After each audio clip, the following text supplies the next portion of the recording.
નમસ્કાર મિત્રો, મારી યુટ્યુબ ચેનલમાં તમારું સ્વાગત છે। આજે આપણે વાત કરવાના છીએ એકલિયો બહારવટો બનેલી ઘટના।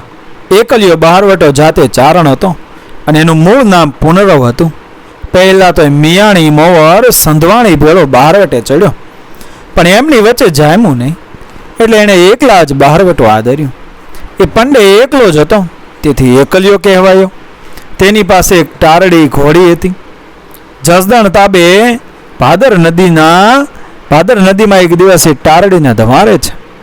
તે દરબારી માણસો કુંવર જીવા ખાચરની ઘોડીઓ ધમારવા આવ્યા। તેમણે કહ્યું કે લા, તારી ટારડીને બહાર કાઢી લે। એમાં બોલાચાલી થઈ અને એકલિયાએ બહાર નીકળીને દરબારી માણસોને પોતાની ટારડીની સરકથી માર્યા, તેમજ કાનફટીઓ તોડી નાખી। દરબાર આલા ખાચરે તેને 3 મહિનાની કેદ આપી। છૂટ્યો ત્યારે કહેતો ગયો, દરબારને કહેજો કે ચેતતા રહે। મોટા અણિયાળી ગામમાં એક પટેલને ઘેર સરસ ઘોડી હતી। એકલિયાએ જઈને કહ્યું, ઘોડી લેવી છે। પટેલે કહ્યું, રૂપિયા 400 પડશે। એકલિયાએ કહ્યું, ચડી જાઓ। પટેલે તો આગેથી જ અગવાળ ઝેરબંધ ચડાવ્યા અને ઘોડીને ટાબક ટીબક કરી।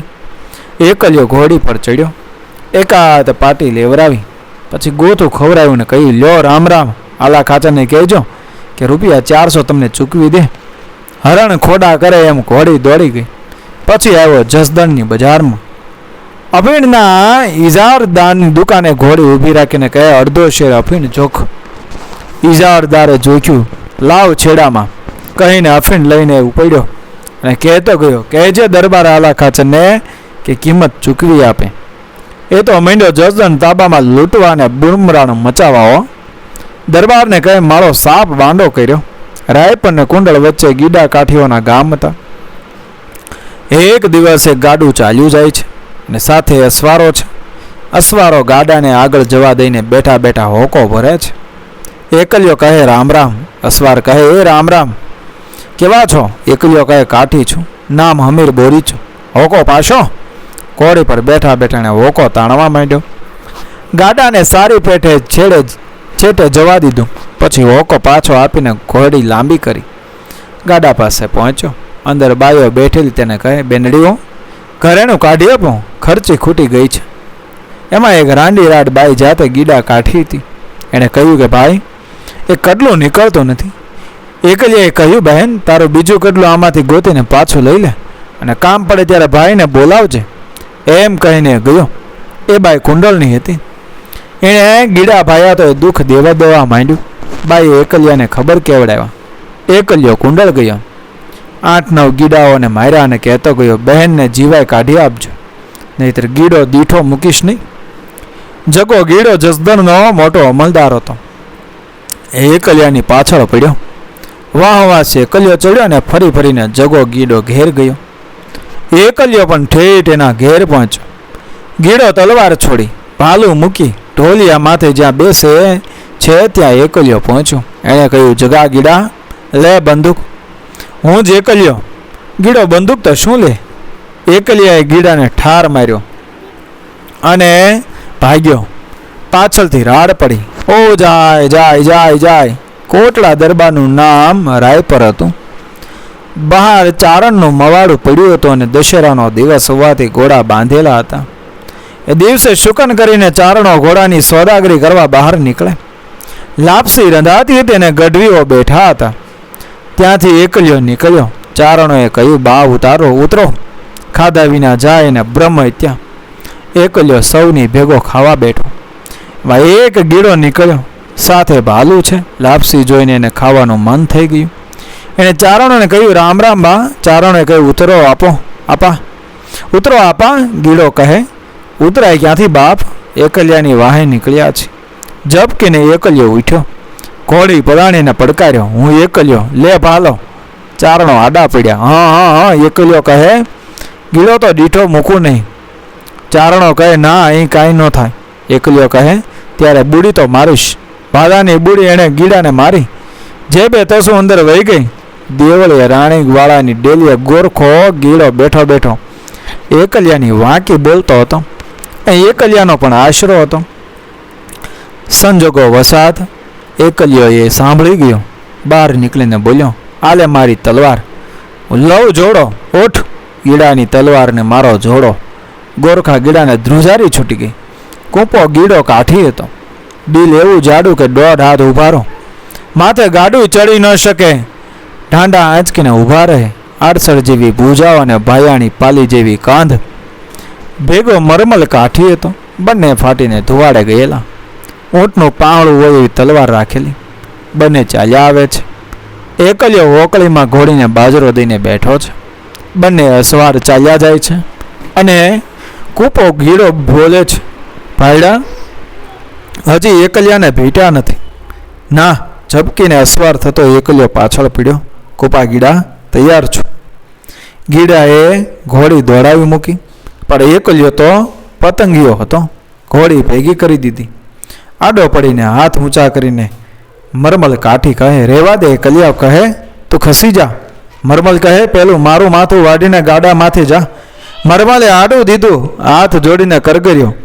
એકલિયાએ કહ્યું, ઠીક, ત્યારે જવા દઉં છું, પણ ઘોડીનો માવર તો ઉતારી લઈશ અને ઘાસીઓ લઈ લઈશ. કૂપા ગીડાનું એટલું આંચકી લઈને પોતે ગયો, પણ એમાં પોતાનો ચોફાળ વીંકળીમાં રહી ગયો. એ ચોફાળ લઈને કૂપો ગીડો દેવળીએ રાણીગવાળાને ત્યાં આવ્યો. રાણીગવાળાએ કહ્યું, હો ગીડા, તમે ક્યાંથી? ગીડો કહે, બા એકલિયાની વાહે ગયા હતા, ભેટો કરી આવ્યા. દરબાર કહે, હો રંગ છે. ગીડો કહે, એણે તો માળા કોણ જાણે કેમ કરીને મારી ઘોડીનો મોવર લઈ લીધો, પણ તોય મેં એનો ચોફાળ લઈ લીધો. આ જુઓ. દરબાર કહે, હા બા, સાચું, આ ચોફાળ તો એનો જ. એ જ વખતે રાણીગવાળાની ડેલીએ સંતાયો એકલિયો બહાર નીકળ્યો ને કહ્યું, લાવ ચોફાળ. ખોટું બોલે છે? તે લઈ લીધો? હવે તો બુડી માર્યા વગર રહું જ નહીં. ગીડાને ભાલાની બુડી મારીને લોહી કાઢીને જ રહ્યો. એક દિવસ એ સનાળીમાં આવ્યો. એક ફેંટો માથે બાંધેલોનો બીજો કેડે. ભાલે કિનખાપનો રેજો ચડાવેલો. કહે કે ઈ રેજો તો મારું ખાપણ છે. ખાપણ બજારમાં ચડતે પોરે આવ્યો. આલો ચાક નામે કાઠી મળતા આલે પૂછ્યું, ક્યાં રહેવું? એકલિયો કહે, હલારમાં. કેવા છો? બોરીચો. અમીર બોરીચો. આઘા રેજો, ઘોડી પરંગેલી છે. પછી આવ્યો હરજીવન વાણિયાની દુકાને. શેઠ, બાજરો તોડજો 6 શેર. પૂછ્યું, કેટલા પૈસા? કયા પ્રમાણે પૈસાનો ઘા કર્યો. ગણીને હરજીવને કહ્યું, 2 પૈસા વધારે છે. એકલિયો કહે, એના કૂતરાને રોટલા નીરજે, લાવ બાજરો. વાણિયાને કહ્યું, કહો છો ને ઘોડી પરગંદીલી છે? એકલિયો કહે, વાણિયાને કીડી કરડે છે. આગળ જની એકલિયો દાયરામાં બેસીને કહુંબો પિતા બોલ્યો, રંગ છે બુધા ગીડાના લોહીને. દરબારીએ પૂછ્યું, કાં એવા રંગ આપો છો? એકલિયો કહે, બા બુધો ગીડો શૂરવીર હતો. એવો શૂરવીર કે લોહી ભાળીને મરી ગયેલું, એટલે હું કહું બામાં એને રંગ દઉં છું. ગીડાની તલવારને મારું ખાહડું. ગીડાની સાથે હું તલવારે કે લાકડીએ તો લડું નહીં. મોરબીની જેલમાં પોતાને નખાવનાર એક ભગવતસિંહ ગરાસીઓ હતો, જે ભલા ગામમાં રહેતો હતો. એકલિયો ઉપડ્યો એને મારવા. ગામની ખળાવાડમાં ભગવતસિંહ ખળા ભરે છે. વાડે ડોકાઈને એકલિયાએ કહ્યું, કાં દરબાર, તૈયાર છો ને? હા, તૈયાર. કે તો ભગવતસિંહ ચોટાળી બંદૂકે ઘોડે ચડીને બહાર નીકળ્યો. સાથે સંધિએ સ્વારો હતા. મંડ્યા સામ સામે ઝપટ કરવા. એકલિયો પાછળ ને પાછળ ખસતો જાય. મનમાં એમ કે ભગવતસિંહનો દારૂગોળો ફૂટે તો ભેગા કરું. ધકમક ધકમક થતું જાય છે. એકલિયો આઘો નીકળી ગયો અને પાછળ અવાજ આવતા બંધ થયા. એવામાં ઘાટા ઝાડ કજાડી જમીન નેરું ખળબળતું જાય અને ઘટાટો ફળ. એવી જગ્યા જોઈને મન થયું કે નાઈ લઈએ તો ઠીક, પણ કે ભરવાડ ગાડર ચારે. એકલિયાએ કહ્યું, કેલા વડ માથે ચડીને ખબર રાખ, કોઈ અસવાર આવે છે? નાહીને બહાર નીકળ્યો ને અસવાર નજીક આવ્યા ત્યારે ભરવાડે ખબર દીધા. એકલિયો એકલી સુરવાળ પહેરીને ઘોડીને ચડ્યો અને ભાગ્યો. ભગવતસિંહે બંદૂક મારી. બરાબર એકલિયાના પગનો બૂચ તોડીને ગોળી ઘોડી હોહરવી નીકળી ગઈ. પછી ઘોડી ચાલી શકી નહીં. કૂદીને એકલિયાએ સંધિ માથે ઘા કર્યો. એનો હેઠો ઉથલાવીને એની ઘોડી માથે ચડી ગયો અને હાંકી. ભગવતસિંહે બંદૂકને ફરી કેપ ચડાવ્યું, પણ કેપ પડી ગયો. અહીં એકલિયો હાંકે પણ ઘોડી ચાલે નહીં, કારણ કે પગ બંધાઈ ગયા હતા. હેઠો ઉતર્યો, પાછો વળ્યો અને બીજા સંધિ માથે ઝાપટ મારી. એની ઘોડી પર ચડીને ભાગ્યો. પોતાની બંદૂક વડલે પડી રહી. એ નવાણીએ પહોંચ્યો. પગનું બૂચ તૂટી ગયેલું અને તલવાર ફેંકી દીધેલી. ફક્ત એક ભાલું જ હાથમાં હતું. દરબાર લોમાવાળો બેઠેલો. એણે ઓળખ્યો. આવે વિશે કેમ પના? એકલિયો કહે, લુગડા મગાવી દો, રોટલો ને ગોળ લાવો. દેવળીએ પાલાવા હોકળામાં ક્યાં વાડામાં એ રહ્યો. પાટાપિંડેને ખાવાનું રાણીંગવાળો મોકલે. અને લૂણો દાદે રોજ બેસવા જાય. પણ રાણીંગવાળો, જે આજ સુધી એકલિયાને હંગરનાર હતો, તેને જ પોતાના નાણાંની બીક લાગી. એના કહેવાથી ગોરખા ગીડે જસદણમાં જાહેર કર્યું. એકલિયો ભાગી ન જાય એટલા માટે બ્રાહ્મણ લવા મહારાજનો ભાઈ પાલાવે હોંકળે જઈને ત્યાં વાતો કરીને એને રોકી રાખે. એ બ્રાહ્મણે કહ્યું કે પરમ દિવસે સુધી તો હું વાતોના રસમાં ને રસમાં રોકી રાખીશ. ત્રીજે દિવસે સવારે 2 પહોર દિવસ ચડતા હોંકળાને કાંઠે ઊભેલા તેણે રાડ પાડી કે પુંડોભા અસવાર આવે છે, ભાલા ઝળકે છે, ભાગો. એકલિયો કહે, ભાગી તો રહ્યા. હવે ભાગવું લખ્યું હોત તો આજે રોકાણ જ શીત કરત. એટલું કહીને એકલિયા પોતાના વાત ડાહ્યા વિશ્વાસુ બ્રાહ્મણ ભાઈબંધ સામે નજર નોંધી. પરડા ખૂટ્યો કે? બ્રાહ્મણના મોં પર મશ ઢળી ગઈ. પોતાની આંગળીમાં 14 ગણી ગદી આણાનો સોનો ફેરવો હતો તે કાઢીને બ્રાહ્મણને કહ્યું, એક અડબોત ભેગો તારા પ્રાણ કાઢી નાખી શકું, પણ હું એકલ્યો છું. મારું મરણતાણું ન બગાડું. આલ્યા દક્ષિણાને માંડ ભાગવા. હમણાં અહીં ગોળીઓની પાછળ બોલશે. ફેરવો લઈને બ્રાહ્મણ વહેતો થયો. બીજી બાજુ ગામમાંથી લૂણો દાદલ નામનો કાઠી એકલિયાને હોકો પીવરાવા આવતો હતો. તે પણ બીકનો માર્યો. જાડી આડે છુપાઈને બેસી ગયો. કોને વાત સાંભળી અને કહે કે બાપુ હાલો, હજી ગામમાં જવાનો વખત છે. એકલિયો કહે, અરે હરી કરે ભાઈ, હું એકલિયો હવે ભાગું? હથિયારમાં ફક્ત એક ભાલું જ હતું ને ઉપાડીને તે એકલિયો ઊભો થયો અને કહે, તું હવે ખસી જા. એમ કહીને હોંકળાના કાંઠે ચડ્યો. ચડતા સામે ગીસત દેખાય. ગીસત અને પોતાની વચ્ચે આડું એક ખીચોખીચ ઝાડું આવેલું હતું, પણ પોતે બીજી બાજુ ખસ્યો નહીં. જરાક તરીને ચાલે તો શત્રુઓને વાહો દેખાડ્યા જેવું થાય. સામી છાતીએ ઝાડા હોહરવો પડ્યો. કાંટે ઉઝરડાતો ગયો અને બહાર નીકળ્યો. ક્યાં તો ગીસત લગોલગ થઈ ગઈ. ભાલા સોતો એકલિયો છલાંગ મારીને ગીસતના સરદાર વેળા ખાચરના માથા પર ગયો.